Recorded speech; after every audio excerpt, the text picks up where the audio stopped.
The summer heat pressed against the windows of Corvino Enterprises like an unwanted guest, making the air conditioning work overtime. I adjusted my collar for the third time that morning, the fabric scratching against skin that still felt raw, despite the concealer I'd layered on before dawn. The elevator mirror had shown me what I already knew. No amount of makeup could hide what I was trying to conceal. Not really. It just made the lie more elaborate. My fingers trembled slightly as I sorted through the morning correspondence, a stack of envelopes and reports that needed Theo Corvino's attention before his 9 o'clock meeting. 6 months I'd worked here, 6 months of learning his preferences. Black coffee, no sugar. Reports organized by urgency, not alphabetically. Phone calls screened with polite firmness. 6 months of watching him command rooms with nothing more than his presence, of seeing grown men stumble over their words when he asked a simple question. The bruise on my left arm throbbed beneath the long sleeves of my blouse. July in the city, and I was dressed for October. The other secretaries had already made comments, gentle inquiries wrapped in concern that I'd deflected with practiced ease. "I run cold," I'd said, smiling the smile I'd perfected over years of explaining away things that shouldn't need explaining. "Office buildings are always freezing, Iris." His voice cut through my thoughts, smooth and controlled as always. Theo stood in his office doorway, impeccable in charcoal gray, his dark eyes fixed on me with that intensity that made my stomach tighten. Not from fear. I'd learned to distinguish the flavors of that particular emotion, but from something else I didn't want to examine. My office. Now. I gathered the sorted correspondence, checking my collar one more time before crossing the threshold into his domain. The office smelled of leather and expensive cologne, underlaid with something I'd come to associate specifically with him. Control, measured and absolute. Floor-to-ceiling windows overlooked the city, but Theo rarely looked at the view.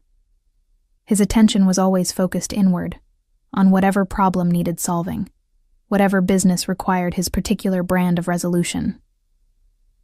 "Close the door." My hand hesitated on the handle. We'd been alone before, countless times, but something in his tone felt different, sharper. I pushed the door shut and heard the soft click of the latch engaging. "The Rossetti contracts need your signature," I began, moving toward his desk with the folder extended. Professional, efficient, the mask I wore better than any makeup. "And the zoning board called about, why are you wearing a turtleneck in July?" The question landed like a physical blow. I'd expected many things from Theo Corvino, demands, orders, the casual exercise of authority that came as naturally to him as breathing. But not this. Not curiosity about my wardrobe choices. "I told you, I run cold. The air conditioning in here. You're sweating." He moved around the desk, closing the distance between us with 3 measured steps. "Your collar is damp. Try again." My throat constricted. I could feel the heat radiating from my face, could smell my own fear mixing with the subtle scent of the concealer I'd applied with shaking hands at 5 in the morning. "Mr. Corvino, I really don't think—" "Theo." His hand reached out, not touching, just hovering near my shoulder. "You've worked for me for 6 months. You call me Theo when we're alone. You know that." I did know that. It was one of the first things he'd told me, delivered with the same absolute certainty he brought to every declaration. "No, Mr. Corvino behind closed doors. No, sir. No, boss. Just Theo," as if the informality could somehow bridge the canyon between his world and mine. "The contracts." I tried again, holding the folder like a shield. "You have a meeting at 9. I'll reschedule." He took the folder from my hands, set it on the desk without looking at it. "What happened to your arm?" My heart hammered against my ribs. Nothing happened to my arm. "Show me." "That's inappropriate, Mr. Theo. That's an inappropriate request from an employer." Something flickered in his eyes, there and gone too quickly for me to name. You're right. It is. He stepped back, giving me space I hadn't realized I needed. So, I'm asking as someone who's concerned. Please show me your arm. The please undid me. Men like Theo Corvino didn't say please, didn't ask when they could simply take. I'd watched him negotiate deals that would make lesser men weep, had seen him dismiss executives with a single cutting remark. But now he stood before me, waiting, and the pleas hung in the air between us like an offering. My hands moved to my collar before I could stop them. The fabric slid down, exposing the mottled purple and yellow that bloomed across my collarbone, spreading down my shoulder like some grotesque flower. I heard his sharp intake of breath, watched his hands curl into fists at his sides. Who did this to you? The question came out flat, emotionless. Somehow that was worse than if he'd shouted. I pulled my collar back up, fingers clumsy with shame and something that felt dangerously like relief. It's not what you think. Then tell me what it is.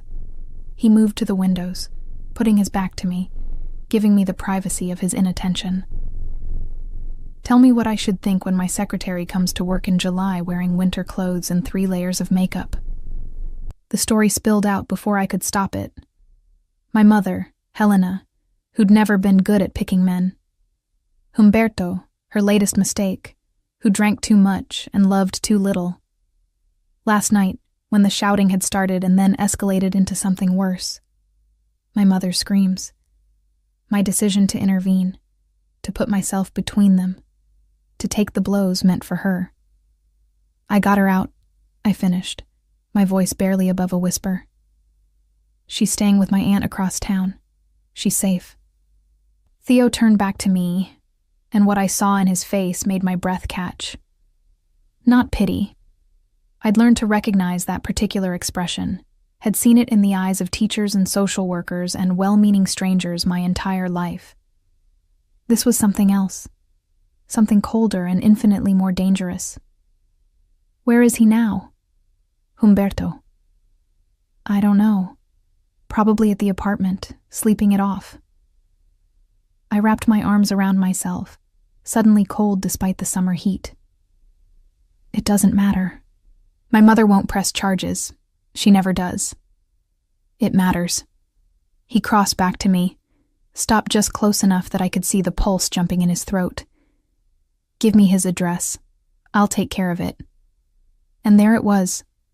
The offer I'd been afraid of, wrapped in concern but hiding something I recognized all too well. Violence answering violence. Power asserting itself through force. I took a step back, felt the desk press against my legs. No. His eyebrows rose fractionally. No? I appreciate the offer, Theo. Really. But I don't need you to take care of it. I forced myself to meet his eyes, to hold his gaze even as my instincts screamed at me to look away. I don't need you to do whatever it is you're thinking of doing. You don't know what I'm thinking of doing. Yes, I do. My voice came out steadier than I felt. I know exactly what you're thinking of doing, and I'm telling you no. The silence stretched between us, taut as a wire. I could see him processing my refusal, could almost hear the calculations running behind those dark eyes. Men like Theo Corvino weren't told no. They weren't denied, weren't refused. They asked. No, they suggested, and the world rearranged itself to accommodate them. Why? The single word carried genuine confusion. Because I'm afraid. The truth escaped before I could dress it in more palatable language. I'm afraid of what you'll do. I'm afraid of what it means to owe someone like you a favor. I'm afraid. I stopped, swallowed hard against the thickness in my throat. I'm afraid your kind of help comes with a price I can't afford to pay. Understanding dawned across his features, followed by something that might have been hurt if men like him were capable of such vulnerability. He nodded slowly, stepped back, gave me room to breathe. I understand. His voice had returned to its usual measured control, the brief glimpse of something more human disappearing behind the mask of authority he wore so well. But I'm going to ask you to do something for me. Not as your employer, but as someone who... He paused, seemed to reconsider his words. As someone who would like to ensure your safety. I waited, barely breathing. Let me assign someone to watch over you, discreetly. You won't even know he's there most of the time. Theo moved back to his desk, picked up his phone, sent a quick text. His name is Ivo. He's good at his job, and his job will be to make sure Humberto doesn't come near you or your mother again. That's not necessary. It's already done. He looked up from his phone, and the expression on his face was pure Theo Corvino. Immovable. Absolute. This isn't negotiable, Iris. You can refuse my help with Humberto directly, but you can't stop me from ensuring my secretary's safety. Consider it a workplace perk. I should have argued, should have insisted on my independence, on my ability to handle my own problems. But exhaustion pulled at me, the kind that came from too many years of being strong when I wanted nothing more than to collapse. And beneath the exhaustion, something else whispered seductively. What if I let someone help? Just this once? Okay. The word felt like surrender and relief in equal measure. Thank you. Theo nodded, already turning his attention back to business, to the contracts that needed signing and the meetings that needed rescheduling. But as I gathered the forgotten folder and moved toward the door, his voice stopped me one more time. Iris. I turned back, found him watching me with an expression I couldn't quite decipher. I'm not him. Whatever you're afraid I'll become, whatever you think I'm capable of, I would never hurt you. I need you to know that. The declaration hung in the air between us, weighted with sincerity I wasn't sure how to process. I nodded, not trusting my voice, and escaped to the safety of my desk outside his office. As I sank into my chair, my phone buzzed with a text from an unknown number. This is Ivo. I'm parked across the street in the gray sedan. Don't look for me. Just know I'm here. I glanced out the window without thinking, caught a glimpse of the vehicle he'd mentioned, felt something in my chest loosen fractionally. Not safety. Not yet. But maybe the beginning of something close to it. The bruises would fade, I knew. They always did. But as I turned back to my work, pulling up Theo's calendar to reschedule his morning, I wondered if this feeling, this strange combination of fear and hope, and something I didn't want to name, would prove just as temporary. The weeks that followed our conversation settled into a rhythm I hadn't expected. Theo never mentioned the bruises again, never asked about my mother or Humberto, never pressed for details I wasn't ready to give. But the evidence of his concern manifested in subtle ways I was learning to recognize. Ivo became a constant but invisible presence. True to Theo's promise, I rarely saw him, but I felt him there. A shadow that moved when I moved. A car that always seemed to be parked nearby. A figure that appeared at just the right moment when I stayed late at the office and needed to walk to my car in the darkened garage. The first time I'd consciously acknowledged his presence with a small wave, he'd nodded back, his weathered face breaking into something that might have been a smile. My mother called daily now, her voice lighter than I'd heard it in years. She'd moved in with my aunt permanently, had started attending therapy sessions I suspected Theo had somehow arranged and paid for, though he'd never admit it. When I'd asked her about the counseling, she'd been vague. The community center offers free services. Can you believe that?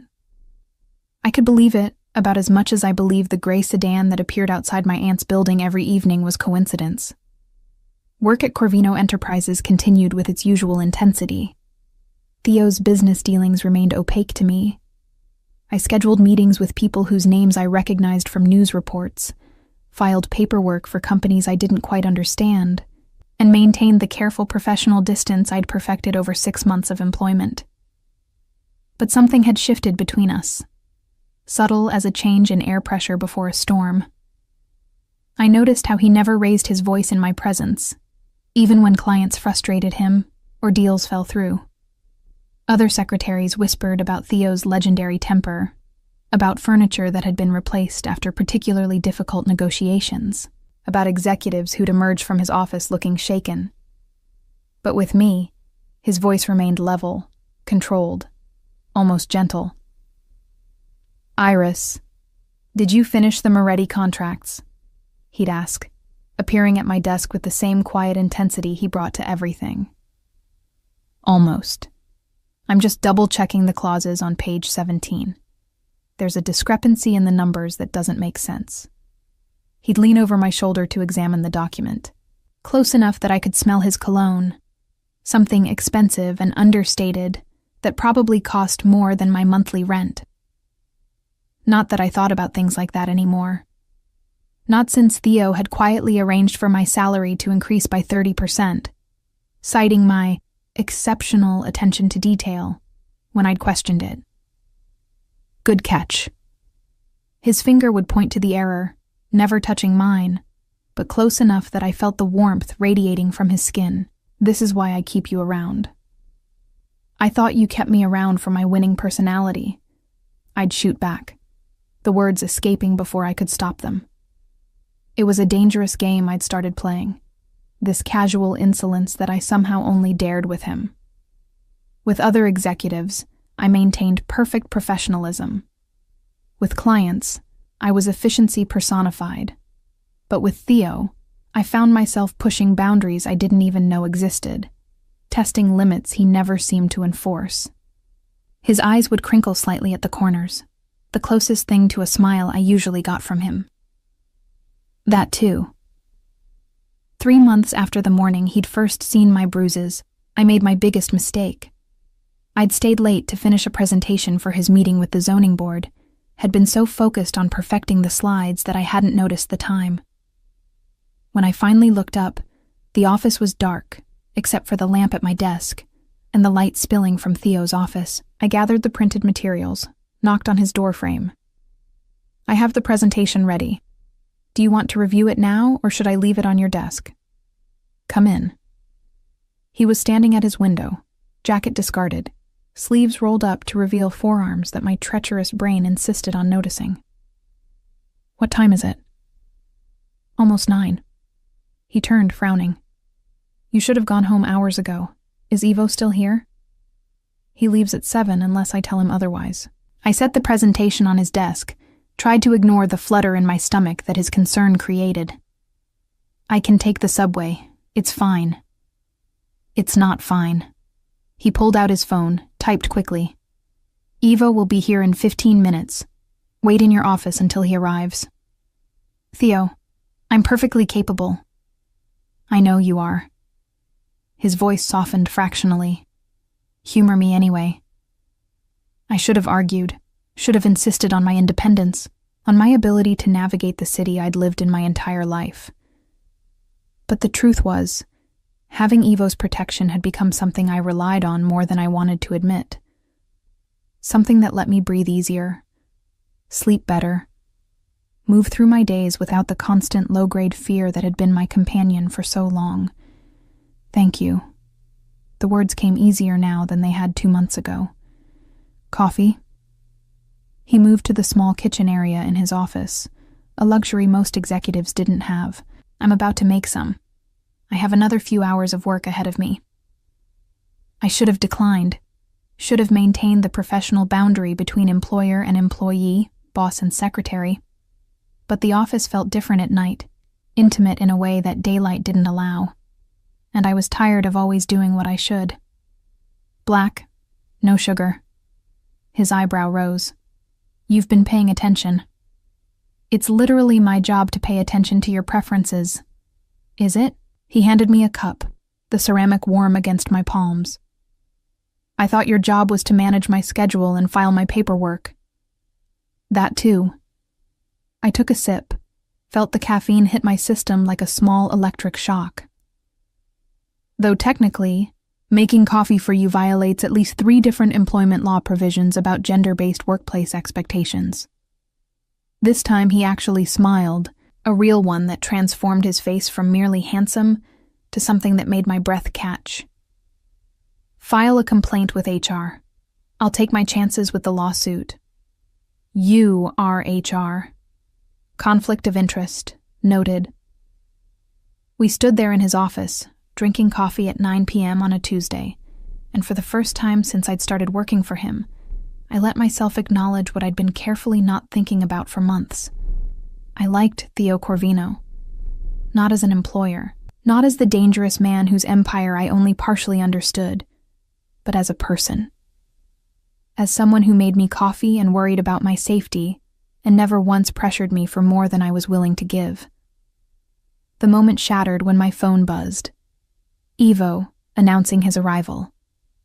I set down my cup, gathered my things, tried to ignore the disappointment that felt entirely too much like longing.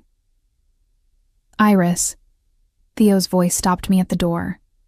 Be careful going home. I always am, I know. His eyes held mine for a beat too long, but be careful anyway. The next morning, I arrived at my desk to find flowers. Not roses, too obvious, too much, but a simple arrangement of white lilies in a crystal vase. No card, no explanation, just beauty sitting on my desk like a question I wasn't ready to answer. Secret admirer? Gabriella from accounting waggled her eyebrows suggestively as she passed.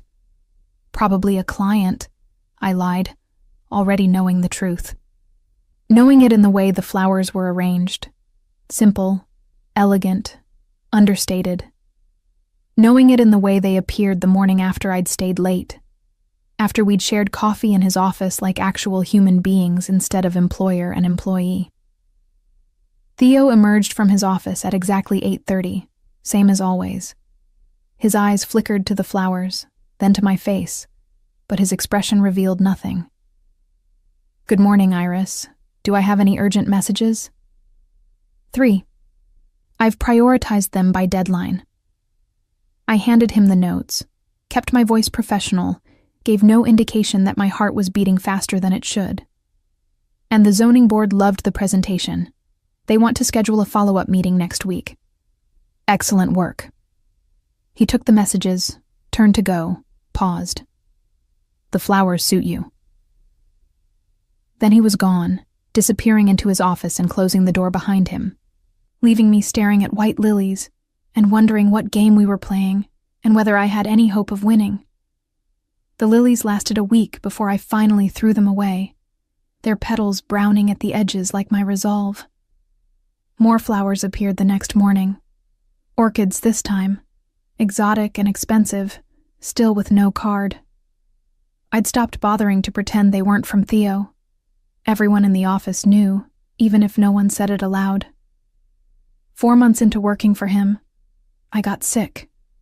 Nothing dramatic, just a nasty flu that left me feverish and miserable, calling into work for the first time since I'd started at Corvino Enterprises. Theo's response came within minutes of my text. Stay home. Take care of yourself. Your sick days are paid. I should have known that wouldn't be the end of it. The knock on my apartment door came at noon. I dragged myself from the couch where I'd been rotting in my pajamas, fully prepared to tell whatever delivery person was there that they had the wrong address. Instead, I found Ivo standing in the hallway, holding a bag that smelled like chicken soup and medicine. Mr. Corvino asked me to check on you, he said, his gravelly voice somehow reassuring. May I come in? My apartment was a disaster. Tissues everywhere, dishes in the sink, me looking like death warmed over. Pride warred with practicality and lost. Sure. Come in. Ivo didn't comment on the mess. He simply moved to my tiny kitchen, unpacked the bag. Soup, crackers, medicine, orange juice, and tea that probably cost more than my monthly grocery budget. He wanted to make sure you had everything you needed. He didn't have to do this. No, Ivo agreed, arranging everything on my counter with surprising care for such a large man. But he wanted to.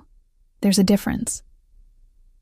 After he left, I sat on my couch staring at the provisions Theo had sent, trying to reconcile this gesture with the man I'd been so afraid of 5 months ago.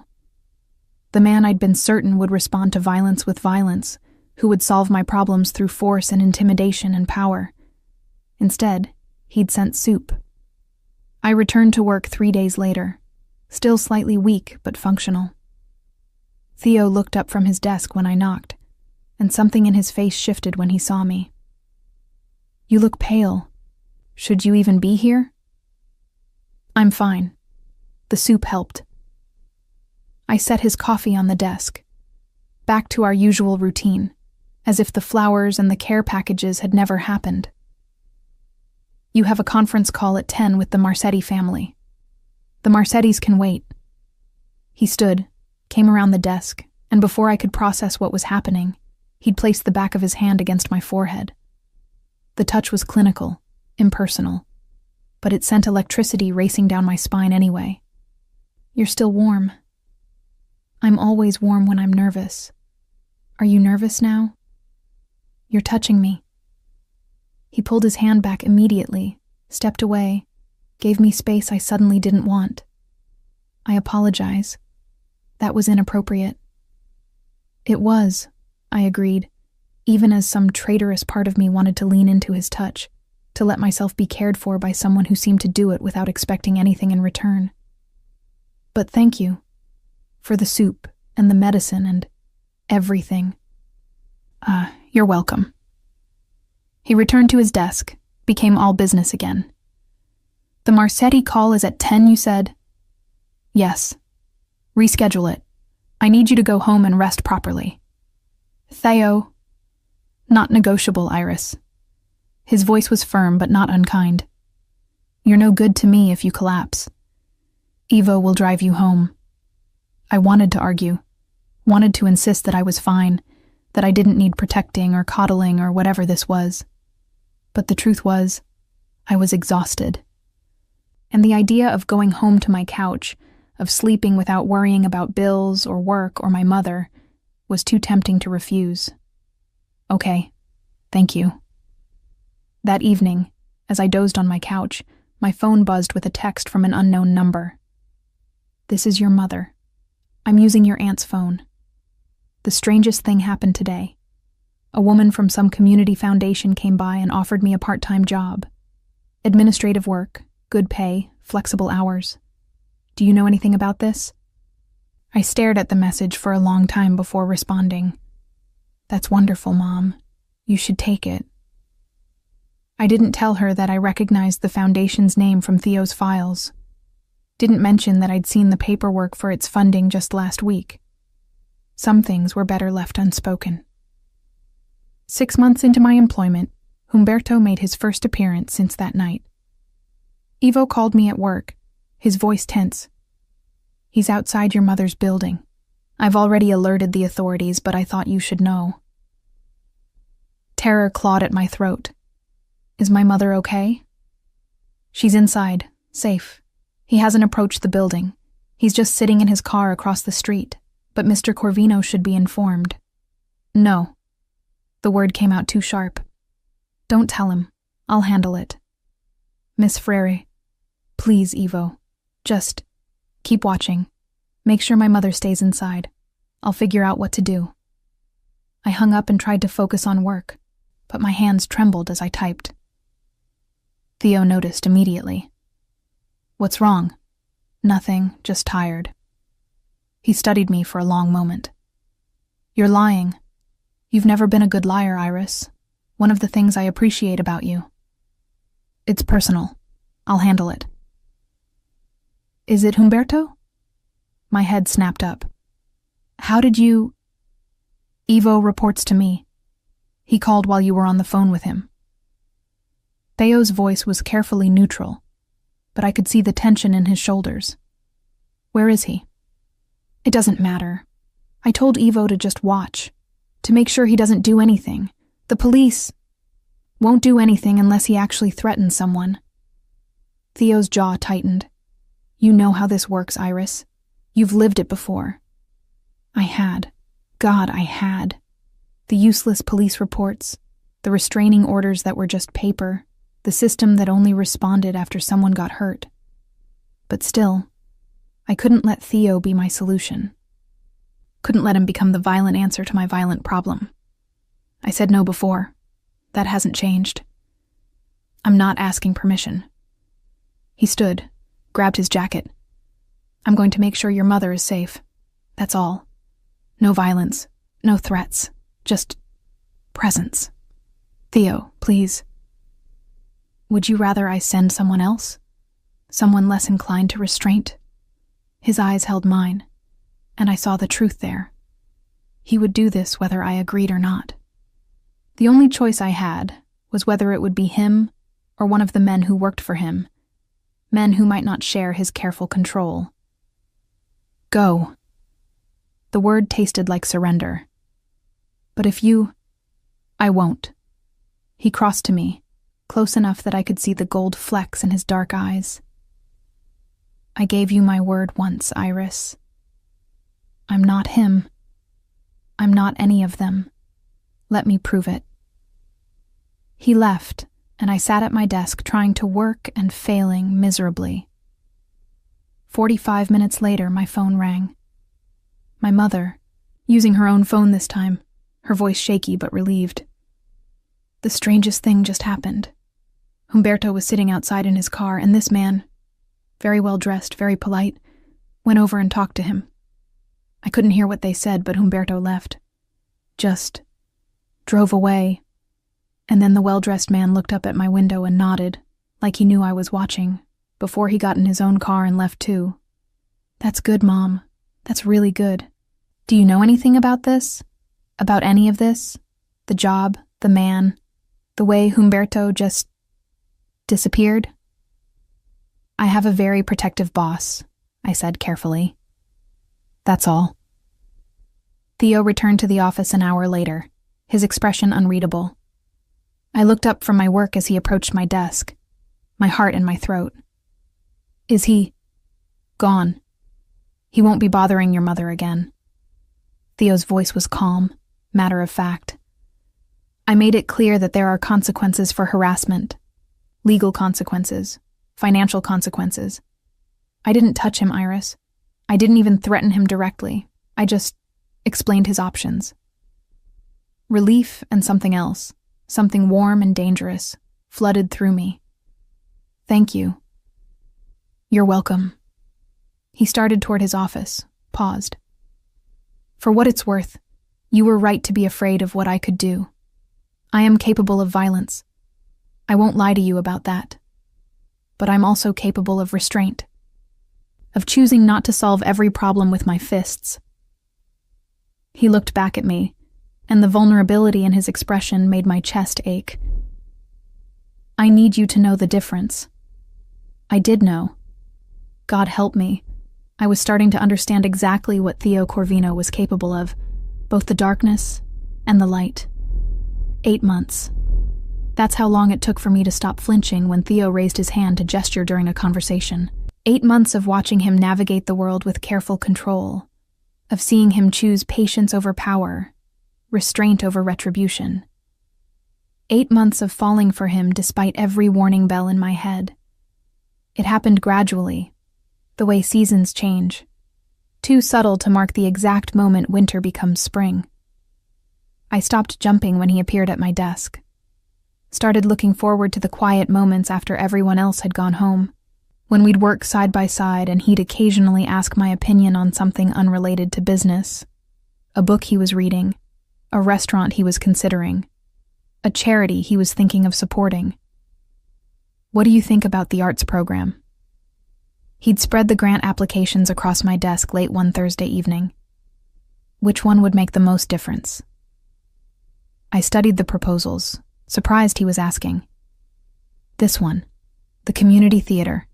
It serves the neighborhoods that don't have access to the Performing Arts Center downtown. That's what I thought too. He made a note on the application. But the symphony has more prestige. Since when do you care about prestige? He looked up, and I saw the hint of a smile. I don't. I wanted to see if you did. Is this a test? Everything's a test, Iris. You've been passing them for 8 months. The words hung between us, loaded with meaning I wasn't ready to examine. I turned back to the applications, tried to ignore the way my pulse had quickened. Then came the incident with the coffee. I'd been distracted, thinking about my mother's upcoming birthday, and how I could afford to get her something nice with my salary and the mysterious bonuses that kept appearing in my paychecks. I didn't notice the cup was overfilled until it was too late, until coffee was spilling across Theo's desk and soaking into the contracts he'd spent all morning reviewing. Oh God, I'm so sorry. I grabbed napkins, started blotting frantically at the spreading stain, my hands shaking with the adrenaline spike of having made a mistake. A big mistake. The kind of mistake that got people fired. Theo stood, moved around the desk, and I braced myself for the yelling. For the anger I'd never actually witnessed directed at me but had been waiting for anyway, certain it would come eventually because it always did. Men like him, powerful, controlled, dangerous, they all had breaking points. Iris. His hand covered mine, stilling my frantic movements. Breathe. I ruined the contracts, the Benedetti contracts. They're due tomorrow, and I ruined them. They're backed up digitally. We'll print new ones. His voice was calm, patient, impossibly gentle. It's just coffee. But I made a mistake. It happens. He took the soaked napkins from my trembling hands, set them aside, studied my face with that intensity I still wasn't used to. Why are you shaking? Because I'd been waiting for this moment. Waiting for the anger, the violence, the proof that I'd been right to be afraid. But it wasn't coming. Instead, Theo was looking at me with concern, his hands gentle as they steadied mine. I thought you'd be angry. I'm not angry. He frowned. Has anyone here made you feel like mistakes aren't acceptable? No. Everyone's been great. It's not that. I tried to pull my hands away, but he held them firmly, not painfully, just enough to keep me grounded. I'm not good with anger, yelling, that kind of thing. Understanding dawned in his eyes. Because of him, Humberto, and others before him. The admission slipped out. My mother has terrible taste in men. I grew up knowing that when things got spilled or broken or messed up, someone paid for it. Usually her. Sometimes me. Theo's jaw tightened, but his hands remained gentle on mine. I'm not them. How many times do I have to prove that before you believe it? I do believe it. And I did. That was the terrifying part. I'm just still adjusting. Then adjust. He released my hands, stepped back, gave me space. But know this. You could spill coffee on me every day for a year, and I still wouldn't raise my voice to you. That's not who I am with you. That's not who I'll ever be. That night, I went home and cried. Not from fear or frustration, but from the sheer overwhelming relief of being believed. Of not having to perform perfect competence every second of every day. Of being allowed to be human and fallible and still valued. The next morning, there were flowers on my desk again. Peonies this time, soft pink and ridiculously beautiful. You're going to run out of flower varieties eventually, I told Theo when he emerged from his office. There are over 400,000 species of flowering plants on Earth. He accepted his coffee, carefully poured this time, without breaking eye contact. I think we'll be fine. This is excessive. Is it making you uncomfortable? I considered lying, considered maintaining the professional distance that had been eroding for 8 months. But I was tired of lying, tired of hiding what I felt. No, it's making me happy. That's what makes me uncomfortable. Why? Because happy isn't safe. The words escaped before I could stop them. Happy means having something to lose. Theo set down his coffee, moved closer to my desk. You already have something to lose, Iris. You have your mother, your job, your safety. The flowers don't change that. They change how I feel about the person giving them to me. And how do you feel about that person? I met his eyes, saw the vulnerability there that he tried so hard to hide, saw the question he wasn't quite asking, the hope he wouldn't let himself express directly. Confused, grateful, terrified. I took a breath. Interested. Interested. He repeated the word like he was tasting it, testing its weight. I can work with interested. Theo, I'm not going to push, Iris. I've waited 8 months. I can wait longer. He picked up his coffee again. All business. But I need you to know, when you're ready, if you're ever ready, I'm here. Not as your boss. As someone who would very much like to take you to dinner somewhere that doesn't involve discussing work. He disappeared into his office before I could respond, leaving me staring at pink peonies and trying to remember why getting involved with my boss was a terrible idea. The problem was, I couldn't remember. All I could think about was the way he'd looked at me, like I was something precious, something worth waiting for, like I mattered beyond my utility, beyond my ability to schedule meetings and file paperwork. 2 weeks later, I got sick again. Nothing serious, just a headache that had bloomed into a migraine during the afternoon.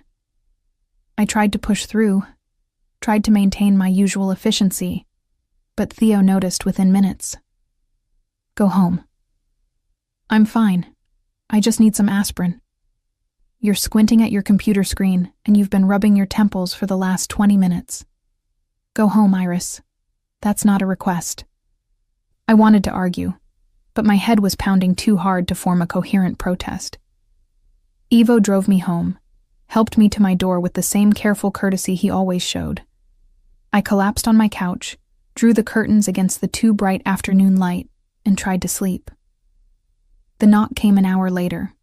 I almost didn't answer it, but the knocking was gentle, persistent, and somehow I knew who it would be before I opened the door. Theo stood in my hallway holding a pharmacy bag and looking completely out of place in his expensive suit against the backdrop of my shabby apartment building. You came yourself. I wanted to make sure you were okay. He held up the bag. I brought migraine medication. The prescription kind. I called your doctor. You called my doctor? I may have mentioned I was your boyfriend, and very concerned about your well-being. He had the grace to look slightly sheepish.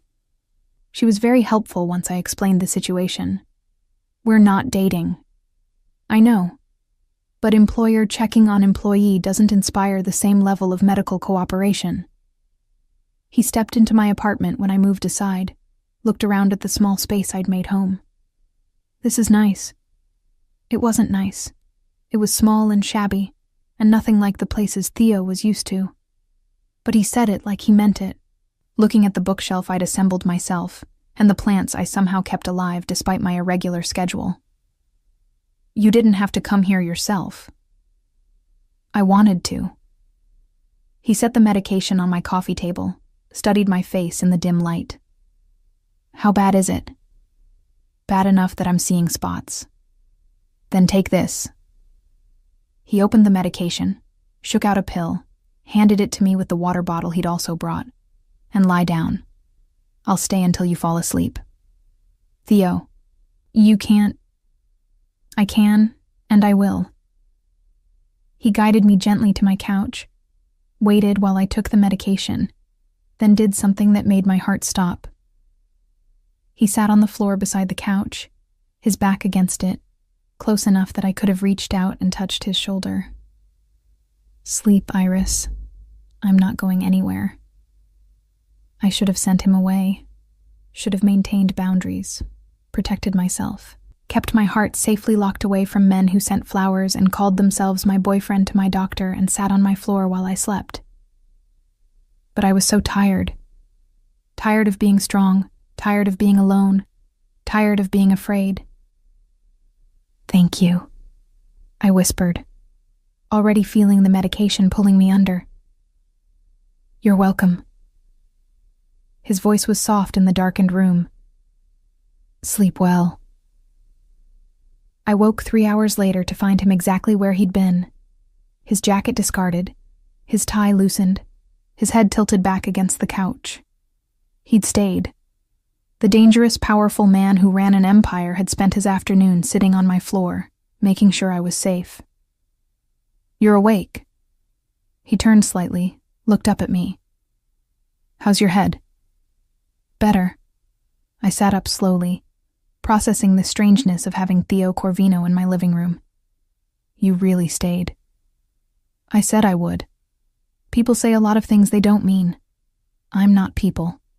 He stood, stretched muscles that must have cramped from sitting on the floor for hours. "I'm someone who keeps his promises. Especially to you." The weight of those words settled over me, heavy with implication. I looked at this man who I'd been so afraid of, who I'd been so certain would hurt me the way other men had hurt my mother. But 8 months had shown me something different. 8 months of patience, of gentleness, of choosing restraint when power would have been easier. Theo, his name felt different on my tongue, weighted with everything I'd been afraid to say. "I think I'm ready." "Ready for what?" "Dinner. Not as your secretary. As—" I took a breath, took the leap. "As someone who's interested."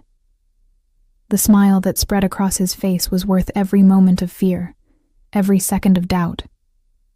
"Finally." "Don't get cocky. I'm still terrified." "Good." He moved closer, knelt beside the couch so we were eye to eye. Being terrified means you're paying attention. It means you understand what's at stake. His hand came up to cup my face, gentle as always, his thumb brushing across my cheekbone.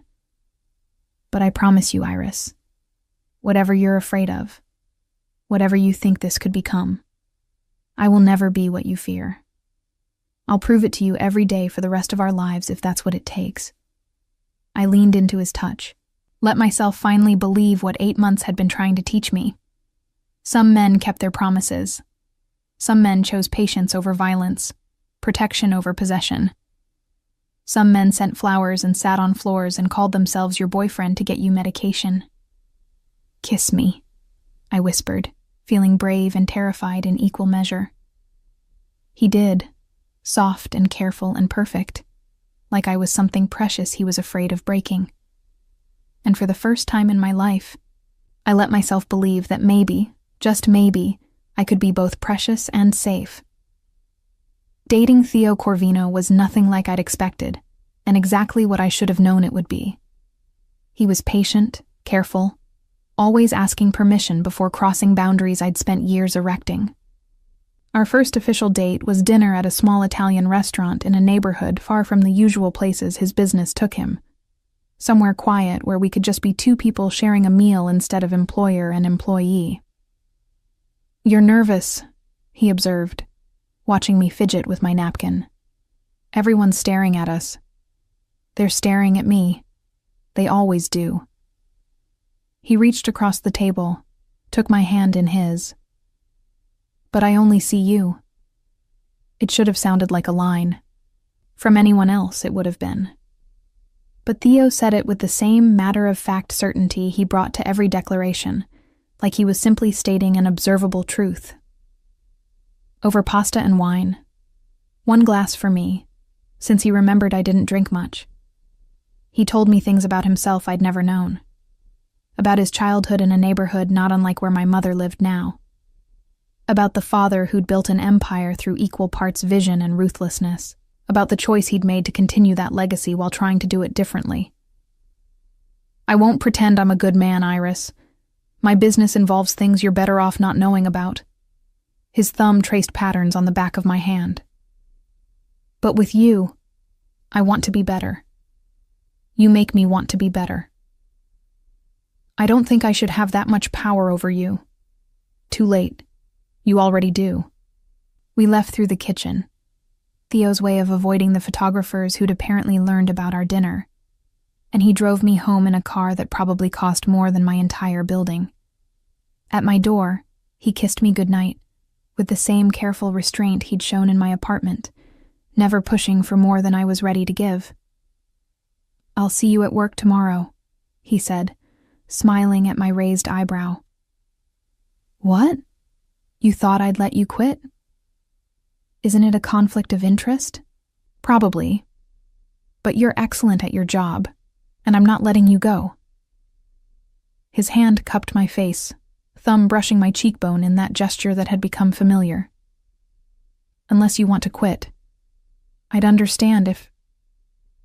I kissed him to shut him up, poured 8 months of want and fear and hope into it, and felt him smile against my lips. I'll take that as a no. Work the next day was surprisingly normal. We maintained our professional dynamic, though I caught him watching me sometimes with an expression that made my stomach flutter. The other secretaries noticed, of course they did, but no one said anything directly. Theo Corvino's personal life was apparently off-limits for office gossip. 3 months into our relationship, he took me to meet his mother. Gabriella Corvino was a small, fierce woman who took one look at me and pulled me into a hug that smelled like garlic and expensive perfume. Finally, he brings a girl home who looks at him like a person instead of a meal ticket. She held me at arm's length, studied my face with dark eyes that were remarkably similar to her son's. You're good for him. I can tell. Dinner at the Corvino family home was overwhelming in the best way. Theo's sisters, 3 of them, all loud and opinionated and nothing like the quiet, controlled man I knew, peppered me with questions while his mother kept piling food on my plate. His younger brother, Gilberto, pulled me aside at one point. You're different from the others he's dated, he observed, watching Theo argue good-naturedly with his sister Helena about politics. You don't seem afraid of him. Should I be? Most people are. Gilberto studied me thoughtfully. But I guess you've seen the parts of him he hides from everyone else. The parts that are actually kind. I had. God, I had. 6 months of dating. Theo had shown me layers I never expected. The man who called his mother every Sunday, who remembered his nieces' and nephews' birthdays, who donated anonymously to causes he believed in, and never sought credit for his generosity. He's a good man, I said simply. He is with you. Gilberto's expression grew serious. Whatever you're doing, whatever you bring out in him, keep doing it. We've never seen him this happy. The real test came when I finally invited him to meet my mother. She'd been nervous for days, cleaning her small apartment until it gleamed, fretting about what to cook for the man who'd, though she didn't know all the details, basically saved her life. Mom, he's not going to judge your cooking. He owns half the restaurants in the city, Iris. Of course he's going to judge my cooking. But Theo arrived with flowers for my mother and compliments for her simple meal, eating seconds and thirds like it was the finest cuisine he'd ever tasted. He asked about her job, the one he'd arranged through his foundation, and listened to her talk about her work with genuine interest. After dinner, he helped with the dishes despite my mother's protests, and I watched from the doorway as they worked side by side, this powerful man and my fragile mother, and felt something shift in my chest. He's wonderful, my mother whispered to me later as Theo took a phone call on the small balcony. Nothing like... I know. I hugged her, felt her relax against me in a way she never had when I was growing up. He's nothing like any of them. 1 year into our relationship, Theo asked me to move in with him. Not demanded, not assumed. Asked, with the same careful respect he'd shown me from the beginning. I know it's fast. I know you value your independence. We were in his penthouse. I'd started staying over a few nights a week, and he looked genuinely nervous. But I hate the nights you're not here. I hate knowing you're across the city instead of next to me. And before you say it, yes, I know that's possessive and probably not healthy, but it's the truth. I looked around the space that had become familiar over the past year, so different from my shabby apartment but starting to feel like home anyway. What about my mother? I can't just abandon her. I'd never ask you to. He pulled me close, wrapped his arms around me with that perfect pressure that made me feel safe instead of trapped. What if we got her a place nearby? Better security, closer to her work. I know a building. You always know a building. It's kind of my business. He pressed a kiss to my temple. She could be 5 minutes away instead of across the city. You could see her every day if you wanted. It was too much. Too generous. Too perfect. Too everything I'd been afraid to want. But I'd learned over the past year that Theo's generosity didn't come with strings attached, didn't require repayment or subservience or surrender of my autonomy. Okay. I tilted my head back to look at him. But I'm paying rent. Don't be ridiculous. Theo. Fine. You can pay rent. The smile playing at his lips told me he was humoring me. $1 a month. That's not... Take it or leave it, Iris. Some battles you're not going to win. I moved in the following month. My mother settled into a beautiful apartment 3 blocks away, close enough to visit easily, far enough to maintain our independence. Evo's protection extended to her building, too, though she still didn't know the full extent of Theo's involvement in her safety. Living with Theo was like dating him, only more so. He was thoughtful in ways I'd never experienced, remembering I liked my coffee a specific temperature, keeping the bathroom stocked with my favorite products, giving me space when I needed it, and proximity when I didn't. But he was also possessive in ways that should have bothered me more than they did. He didn't like when I went out without telling him where I'd be. He worried when I stayed late at work, which was ironic, since I technically worked for him. He had opinions about my friends, my schedule, my safety. You're being overprotective. I told him one evening after he'd questioned why I needed to meet Gabriella from accounting for drinks. I'm being appropriately protective. He looked up from his laptop, expression serious. You're the most important thing in my life, Iris. I'm not going to apologize for wanting to keep you safe. I'm not asking you to apologize. I'm asking you to trust that I can take care of myself. I do trust that. He closed the laptop, gave me his full attention, but the world is dangerous, and I know exactly how dangerous because I'm part of what makes it that way. Let me have this. Let me know where you are, who you're with. Not because I don't trust you, but because it's the only thing that keeps me sane. I'd crossed the room, settled into his lap, felt his arms wrap around me with that now familiar combination of possession and protection. Okay, but you have to trust that I'll tell you if it becomes too much. I will, I promise. 18 months into our relationship, Humberto appeared one last time. Not physically, Evo made sure of that, but in the form of a threatening email to my mother. Something about wanting to talk, about unfinished business, about how he'd found out where she lived. I found out when my mother called, her voice shaking with a fear I'd hoped she'd never feel again. I was at work, at my desk outside Theo's office, and the moment he heard my tone change, he was there. What happened? I showed him the email my mother had forwarded. Watched his expression go from concern to ice cold in the space between heartbeats. Pack your things. We're leaving. Theo, I can't just... You can and you will. He was already typing on his phone, messages flying to people I couldn't see. I'm going to take care of this, permanently, and I don't want you here when I do. Fear spiked through me. What does permanently mean? He looked up, and I saw something in his eyes I'd never seen directed at me before. The cold, calculated danger that made other men afraid. It means he'll never threaten your mother again. It means this ends today. Theo, please. I grabbed his arm, felt the tension thrumming through him. Don't do something you can't take back. Don't become what I was afraid you were. I am what you were afraid I was, Iris. His voice was gentle despite the fury I could feel vibrating beneath his skin. I've always been that man. The only difference is that I've chosen not to show you that side of me. But when someone threatens you or your mother, that choice becomes very difficult to maintain.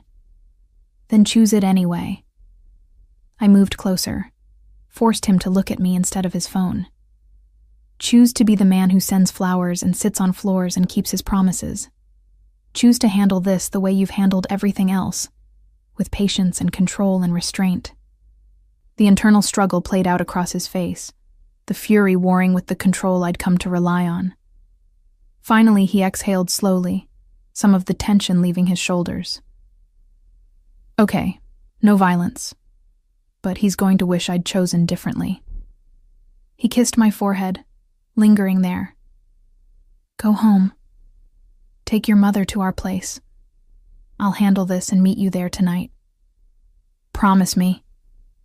I promise, Iris. No violence, just consequences. I went home and gathered my mother, brought her to the penthouse she'd only visited once before. We waited together, drinking tea and pretending neither of us was terrified about what Theo might do despite his promises.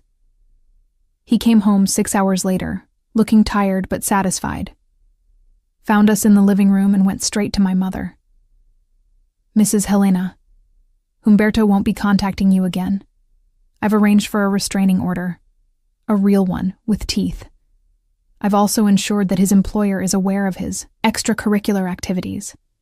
And I've made it clear to certain parties that any future harassment will be met with legal action that will make his life very difficult. My mother stared at him. You did all that in 6 hours? I'm very efficient. He turned to me, and the dangerous man who'd left that morning was gone, replaced by the one I'd fallen in love with. No violence, as promised. I went to him, wrapped my arms around him, felt the tension finally drain from his body. Thank you. Anything for you? He held me close, his voice low enough that only I could hear. Anything to keep you safe. Always. That night, after my mother had gone to the guest room and Theo and I lay tangled together in our bed, he traced patterns on my bare shoulder and said something that made my heart stop. Marry me. I pushed up to look at him, certain I'd misheard. What? Marry me, Iris. He wasn't smiling, wasn't making it romantic or elaborate, just stating it with the same certainty he brought to every important declaration. I don't have a ring yet, because I wanted to ask first, wanted to make sure you'd say yes before I made it official. But I'm asking now. Be my wife. Let me protect you and your mother forever. Let me love you the way you deserve to be loved. Tears spilled down my cheeks before I could stop them. This is the least romantic proposal ever. I know. I'm terrible at this. He wiped my tears with his thumbs, his own eyes suspiciously bright. But I mean every word. I want forever with you, Iris. I want to wake up next to you every morning and know that you're mine and I'm yours. I want to build a life together, a family together. I kissed him, poured everything I felt into it. The fear and the hope and the love I'd been too afraid to name. Yes. Yes. Yes, I'll marry you. Yes to forever. Yes to all of it. I smiled through my tears. But you're getting me a ring, a really nice one. Because if I'm going to be Iris Corvino, I want everyone to know it. His laugh was pure joy. Deal. The ring appeared 3 days later, an emerald surrounded by diamonds that caught the light and scattered it like promises. Theo slipped it onto my finger over breakfast, his hand steady even though I could see the nerves in his eyes. It's perfect, I whispered, watching the way it looked on my hand. It's too much, but it's perfect. Nothing is too much for you. He kissed my knuckles, right above the ring. I'd give you the world if you'd let me. I just want you, the real you, the man who sends flowers and keeps promises and sits on floors while I sleep. That's who I am with you. That's who I'll always be with you. We told my mother that evening. She cried. Happy tears this time. Relief and joy mixing together as she pulled both of us into a hug that smelled like the lavender sachets she kept in her closet. You'll be good to her, she said to Theo. Not a question, but a statement. You'll protect her the way I couldn't." "I will." His arm was steady around my waist, anchoring me. "With everything I have." The wedding was small, intimate, nothing like the elaborate affairs Theo's business connections expected, just family in a garden venue his mother had helped us find. Flowers everywhere and joy soaking into every moment. My mother walked me down the aisle, both of us wearing dresses that Theo had insisted on buying despite my protests. She looked healthier than I'd seen her in years, her eyes clear and her smile genuine as she placed my hand in Theo's. "Take care of my girl," she whispered to him. "Always," he promised, and meant it with every fiber of his being. The ceremony was traditional, the vows personal. When the officiant asked if anyone objected, Theo's youngest niece, 6 years old and full of opinions, shouted, "No way!" loud enough to make everyone laugh. His family had welcomed me completely, treating me not as an outsider but as someone who'd always belonged. "I, Theo Corvino, take you, Iris Frary, to be my wife." His hands were steady on mine, his voice carrying across the garden. "I promise to protect you, to cherish you, to be patient when you need me to be, and strong when you need that instead. I promise to send you flowers for the rest of our lives, and to never, ever raise my voice to you.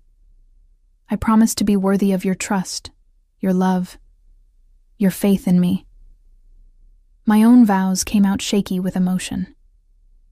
"I, Iris Frary, take you, Theo Corvino, to be my husband. I promise to believe in you even when I'm afraid, to trust you even when it's hard, to love you for exactly who you are. I promise to be brave enough to accept your protection and strong enough to stand beside you. I promise to be yours, completely and forever." The kiss that sealed our marriage was witnessed by everyone we loved, approved by the universe itself, it seemed. When we broke apart, Theo rested his forehead against mine and whispered, "Mine, yours," I agreed, meaning it in ways I'd never thought possible. "Always yours." The reception was loud and joyful, his family celebrating with an enthusiasm that matched their personalities. My mother danced with Theo's father, a fierce man who'd built an empire and somehow raised a son who knew when to choose patience over power. I watched them together and saw the future: safety, security, love that didn't hurt. Late in the evening, after most of the guests had departed and the sky had darkened to velvet, Theo pulled me aside to a quiet corner of the garden. "I have something for you, another wedding gift. You've already given me too much. Not this." He handed me an envelope, watched my face as I opened it. Inside was a deed to a house, 3 bedrooms, in a neighborhood I'd mentioned loving months ago. "For your mother, her own place, fully paid for. No rent, no landlords, no worrying about making ends meet. Just hers, free and clear." I couldn't speak past the lump in my throat. This man, this dangerous, powerful man who could have solved every problem with violence, had instead chosen this: security for the woman who'd suffered so much, peace for the mother who'd never had enough of it. "You didn't have to do this. I wanted to." He pulled me close, and I went willingly, fitting against him like we'd been designed for exactly this purpose. "She gave me you, Iris. This is the least I can do." We found my mother sitting with Theo's mother, the two of them laughing over something Theo's sister had said. When I handed her the envelope, when she opened it and saw what it meant, her tears started fresh. "I can't accept this. It's too much." "Mom." I knelt beside her chair, took her hands in mine. "You spent your whole life struggling, sacrificing, surviving. Let someone take care of you for once. Let us give you this." She looked at Theo, who'd settled beside me, his hand warm on my back. "Why? Why would you do this for me?" "Because you're Iris's mother. Because you survived things no one should have to survive. because you raised an incredible woman who taught me that patience is stronger than power." He smiled, genuine and warm. "And because I can. Let me use my resources for something that actually matters." The house became my mother's haven. We helped her move in over the next few weeks, Theo's family showing up to paint and arrange furniture and fill the space with warmth. Watching my mother settle into her own home, truly her own, with no fear of eviction or violence or instability, was almost as wonderful as marrying the man who'd made it possible. 6 months into our marriage, I stood in our penthouse kitchen making breakfast while Theo worked at his laptop at the counter. The morning sun streamed through the windows, catching on my wedding ring and scattering light across the marble. "You're staring," I said, without looking up from the eggs I was scrambling. "You're beautiful." I'm allowed to stare at my wife. "You see me every day." "I know. I'm very lucky." He closed his laptop, came around the counter to wrap his arms around me from behind. His chin rested on my shoulder, his breath warm against my neck. "Do you know what today is?" "Wednesday?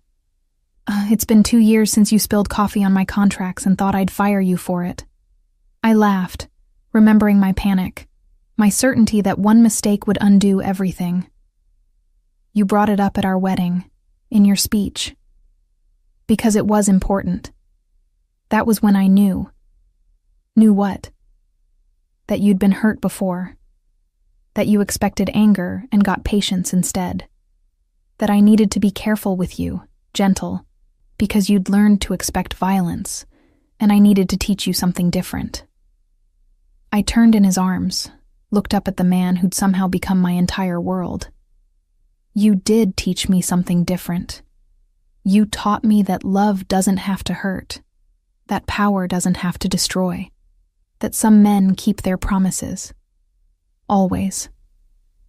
He kissed me, soft and sweet, the way he'd kissed me 1,000 times before and would kiss me 1,000 times more.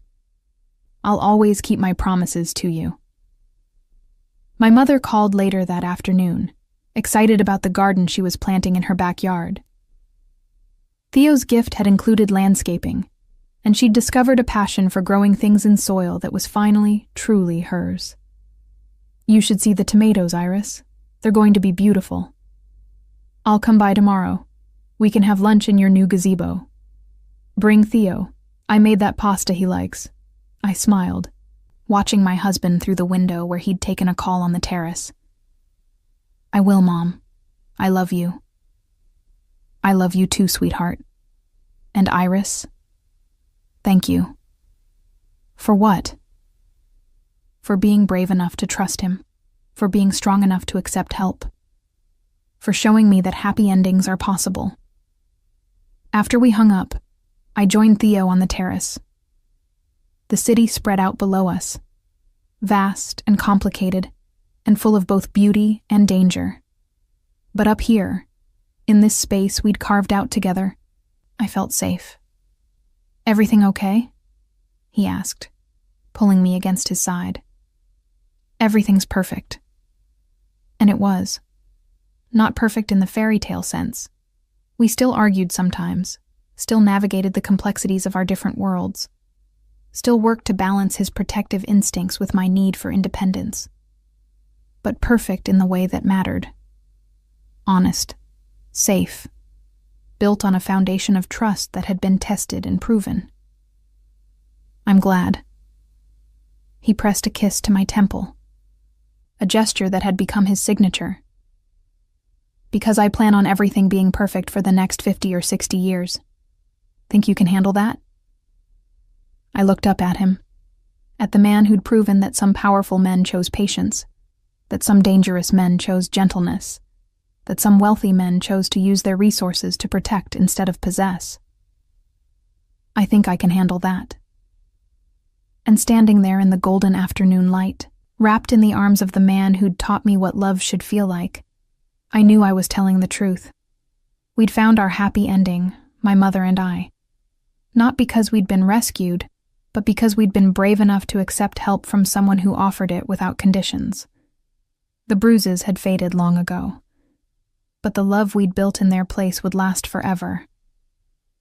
2 years into our marriage, I woke to find Theo already awake, watching me with that intensity I'd grown to crave instead of fear. The morning light filtered through our bedroom curtains, casting golden patterns across the white sheets that had become our sanctuary. "You're staring again," I murmured, stretching against him. "I'm appreciating," he corrected, his hand tracing lazy patterns down my spine. "There's a difference." "What are you appreciating at 6 in the morning? The fact that you're here, that you chose to stay, that every morning for 2 years, I've woken up next to you, and it still feels like a miracle." I propped myself up on one elbow, studying the face I knew better than my own now. The sharp angles had softened slightly with contentment, the lines around his eyes deepening from smiles instead of stress. He looked younger somehow, despite being 36 now, as if happiness had turned back time. "You say the most ridiculous things sometimes," I told him, but my voice was thick with emotion. "They're only ridiculous if they're not true." His hand came up to cup my face, thumb brushing across my cheekbone in that gesture that never failed to make my heart skip. "I love you, Iris Corvino. More today than yesterday. More tomorrow than today." That's mathematically impossible. Love doesn't multiply infinitely. Watch me prove you wrong. He pulled me down for a kiss that tasted like promises and coffee and home. An hour later, we sat in our kitchen, a space we'd renovated together, arguing over cabinet colors and countertop materials until we'd found the perfect compromise. Theo insisted on making breakfast every Saturday, a tradition he'd started when we first got married and maintained with stubborn dedication. "Your mother called yesterday," he said, sliding perfectly scrambled eggs onto my plate. "She wants to host Sunday dinner at her place this week. Something about showing off her new gazebo." I smiled, thinking of the transformation my mother had undergone over the past 2 years. The house Theo had given her had become a haven, not just for her, but for her growing circle of friends, women she'd met through the community center, neighbors who'd become confidants, a book club that gathered in her living room every Thursday. "She's happy," I said, more to myself than to him. "She deserves to be." Theo sat across from me, his own plate forgotten as he watched me eat. "You both do. We are, because of you." "No." His voice was firm. "You're happy because you chose to be, because you were brave enough to accept help, but strong enough to build your own life. I just provided resources. You did the hard work." It was a conversation we'd had variations of 100 times. Me crediting him for our stability. Him insisting I'd earned it myself. The truth, I'd come to understand, lay somewhere in between. Theo had opened doors, but I'd walked through them. He'd offered protection, but I'd chosen to trust it.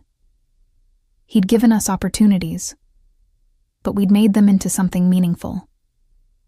"The foundation is hosting a gala next month," I said, changing the subject before the emotion in my chest could overflow into tears.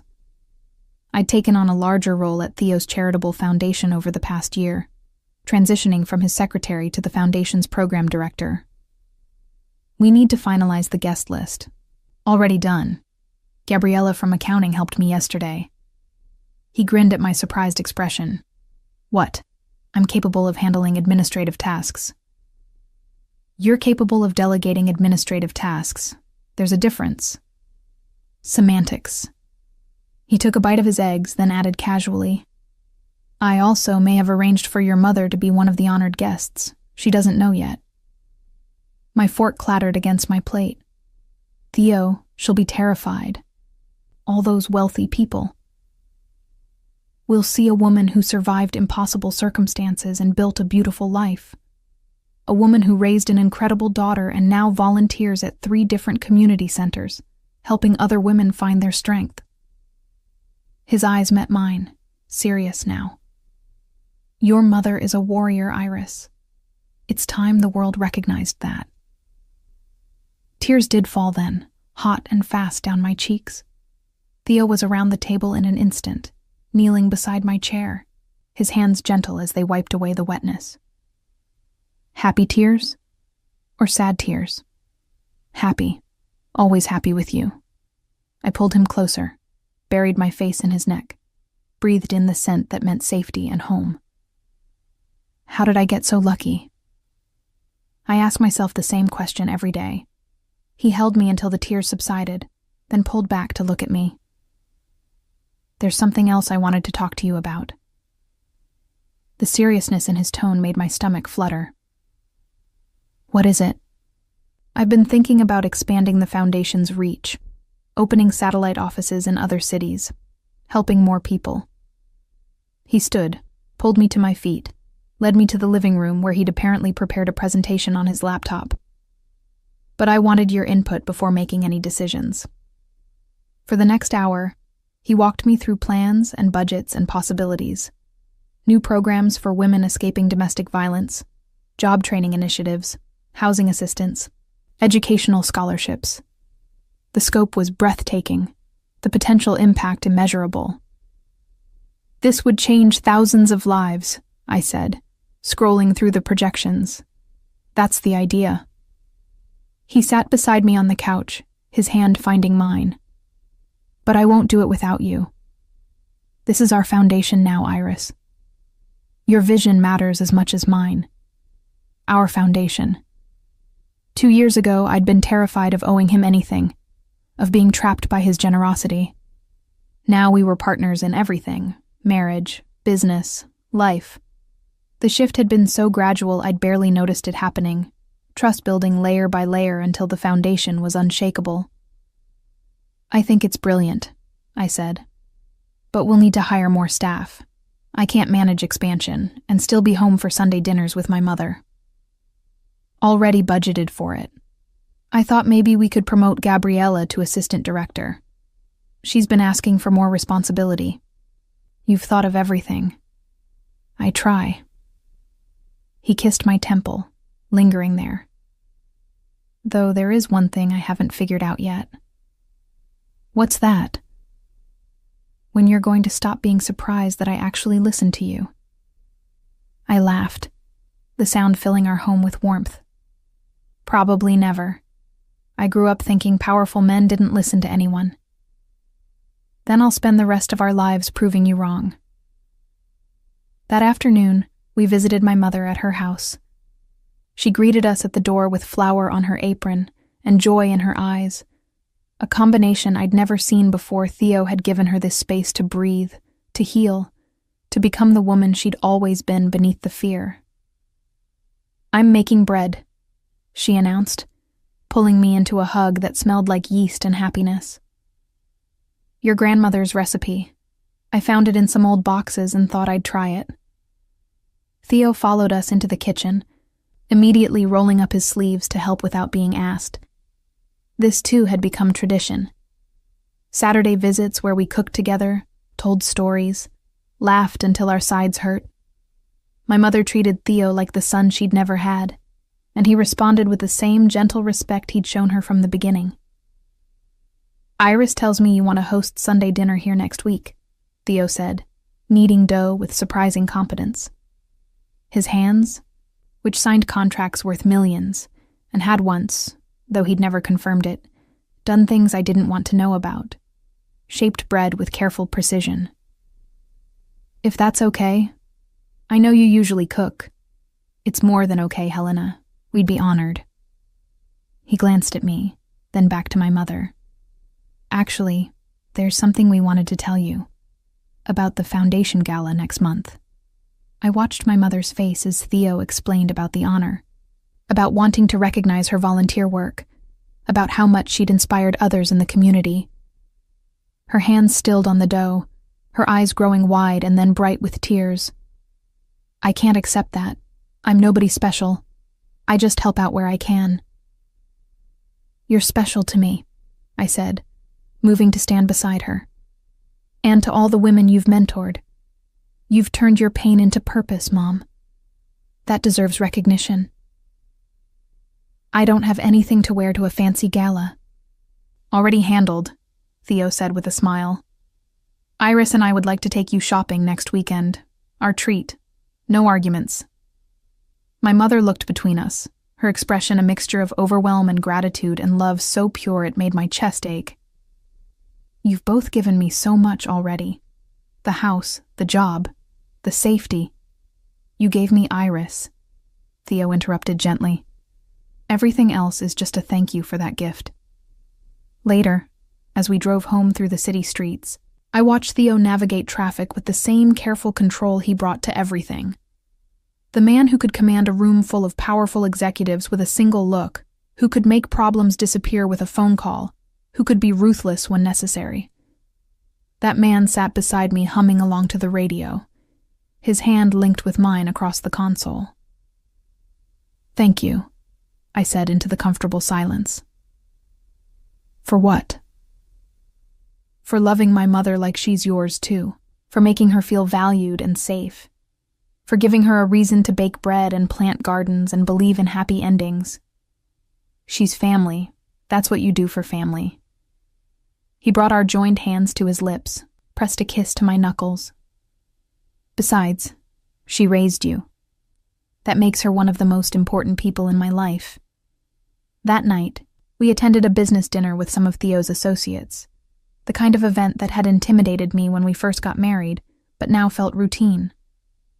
I'd learned to navigate these gatherings, had developed my own relationships with the wives and partners, had even started to understand some of the coded language the men used when discussing business. Your wife is a treasure, Corvino, one of the older men said, his accent thick with old country inflections. Smart, beautiful, and she doesn't gossip. Where did you find her? She found me, Theo replied, his hand possessive on my waist. Best thing that ever happened to me. The man laughed, clapping Theo on the shoulder. You've changed, my friend. Settled down, mellowed out. Marriage suits you. It does, Theo agreed, his eyes meeting mine across the table. It really does. On the drive home, he was quieter than usual, his expression thoughtful as he navigated the late-night streets. What are you thinking about? I asked. Children. The word hung in the air between us, weighted with possibility and hope and questions we'd danced around for months. Oh, I managed, my heart suddenly racing. I know we haven't really talked about it. I didn't want to pressure you, didn't want you to think I expected... He paused, seeming to gather his thoughts. But I'd like to have children with you, Iris. If that's something you want too. I thought about all the reasons I'd been afraid to bring it up myself.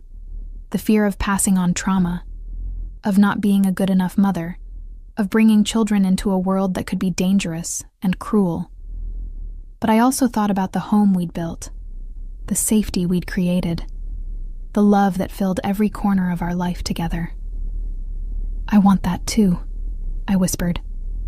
I'm scared, but I want it. We'll be scared together, Theo said, pulling the car to a stop in our building's garage. He turned to face me, his expression open in a way it only was when we were alone. And we'll figure it out together, just like we've figured out everything else. What if I'm not good at it? What if I mess them up? Then we'll mess them up together and pay for their therapy later. His smile was gentle, understanding. But I don't think you could mess up a child if you tried, Iris. You have too much love to give. So do you. You proved that with me, with my mother. You know how to protect without controlling, how to love without hurting. I learned that from you. He cupped my face in his hands, his thumbs brushing across my cheekbones. You taught me that strength can be gentle, that power doesn't have to destroy, that the best way to keep someone safe is to help them believe in their own strength. We sat in the car for a long time, holding each other, imagining the future, children who would grow up knowing safety and stability and unconditional love. Children who would have grandparents who adored them, aunts and uncles who spoiled them, parents who would fight to give them everything we'd had to fight for ourselves. Not yet, I said finally, but soon. I want to enjoy being just us for a little while longer." "However long you need," Theo promised. "I'm not going anywhere." And he wasn't. That was the miracle I woke up to every morning. The knowledge that Theo Corvino, with all his power and danger and intensity, had chosen me. Chosen patience over force. Chosen to stay when leaving would have been easier. Chosen to prove every day that love didn't have to hurt. We'd built something beautiful from broken pieces. We'd turned fear into trust, pain into healing, survival into thriving. And every day, in 100 small ways, we continued to choose each other. That night, as we lay tangled together in our bed, Theo traced patterns on my shoulder and whispered, "I love you, Iris, my wife, my partner, my heart." "I love you too," I whispered back. "My protector, my home, my always." Outside our windows, the city continued its restless motion. But inside our sanctuary, everything was still, peaceful, perfect. We'd found our happy ending and discovered it was really just the beginning. Of family, of purpose, of a love that would continue to grow and deepen with every passing year.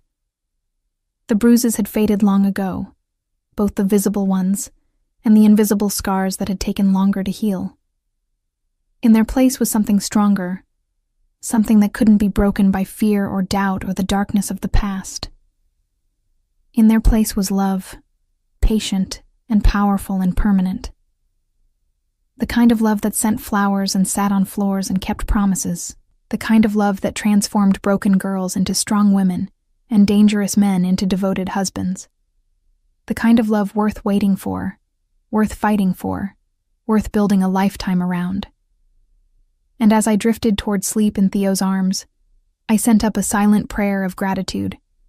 For the courage to trust, for the strength to heal, for the miracle of finding home in the last place I'd expected to look, for finding everything I'd never dared to hope for in the man who'd proven that some powerful men choose to protect instead of possess, to cherish instead of control, to love instead of harm.